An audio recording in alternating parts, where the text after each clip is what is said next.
自己覺得 OK 嘅嘢放落個設計度。不過去到工程嘅尾聲，竟然出現貨不對版嘅情況。上面嗰個櫃板已經係好靚㗎，明明係冇兩個手抽，不過呢就唔知點樣喺最後嘅時候呢，我哋又發覺，咦，點解會多咗一啲我哋冇設計過嘅嘢喺入邊呢？咁樣。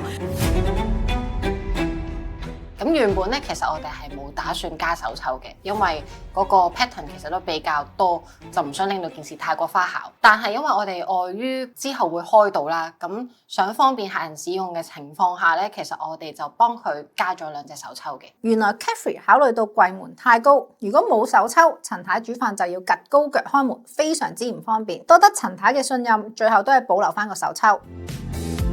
客飯廳係一間屋嗰個靈魂啦，咁我哋其實咧用咗都幾多時間去襯色啦，可能襯下啲 decoration 啦，同埋每一個 details 嘅。基本上你見到廚房咧，其實都好開心噶啦，實現到我嘅田園風噶啦。陳太同 Cafe 呢場 co-design 磨合出嚟嘅成果，就證明裝修唔單止一門生意，佢更加係一場將心比心嘅共同創作。